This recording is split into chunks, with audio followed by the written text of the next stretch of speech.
Gram सभा कटय बना सुंदरबन से प्रधान पद के प्रत्याशी जवाहरलाल यादव को भारी से भारी मतों से विजयी बनाए।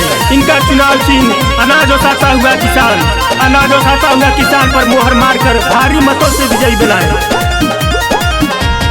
जानी भुलैया हो ए भैया, जानी भुलैया हो, जिंदाबाद भाई जिंदाबाद, जवाहर यादव जिंदाबाद।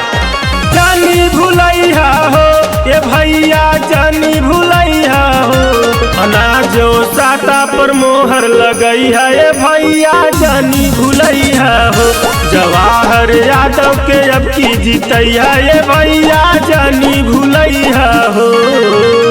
जानी भुलैया हो ये भैया, जानी भुलैया हो, अनाज ओसाता पर मोहर लगई है ये भैया, जानी भुलैया हो, जवाहर यादव के विजयी बनई है ये भैया, जानी भुलैया हो।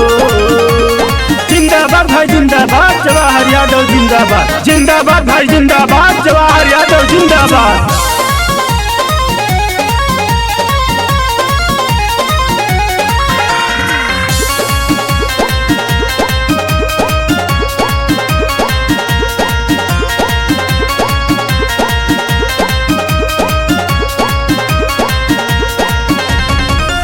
काटे बना से लड़ा ताड़े हो चुनौआ, जीत जाइए भैया तो चमकी हो गौआ।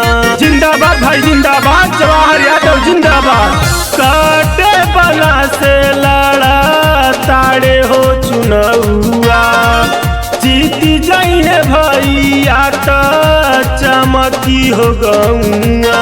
जानी भुलैया हो ए चाची, जानी भुलैया हो, जानी भुलैया हो ए चाची, जानी भुलैया हो, अनाज ओसाता पे मोहर लगई है ए चाची, जानी भुलैया हो, जवाहर यादव के अब की जीतई है ए चाची, जानी भुलैया ना।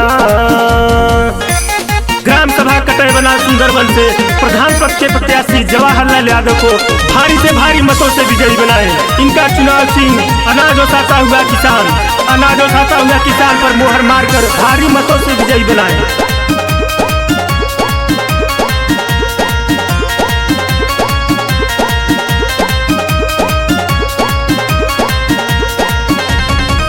अब की जवाहर यादव भाई के जीतैया, अनाज ओसाता पे मोहर लगई है। जिंदाबाद भाई जिंदाबाद, जवाहर यादव जिंदाबाद।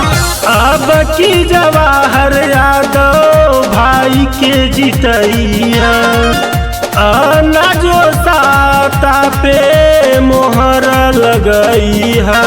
जानी भुलैया ना ए चाची, जानी भुलैया ना, जानी भुलैया ना ए चाची, जानी भुलैया ना, अनाज ओसाता पे मोहर लगई है ए चाची, जानी भुलैया ना, जवाहर यादव के अब की जीतई है ए चाची, जानी भुलैया ना।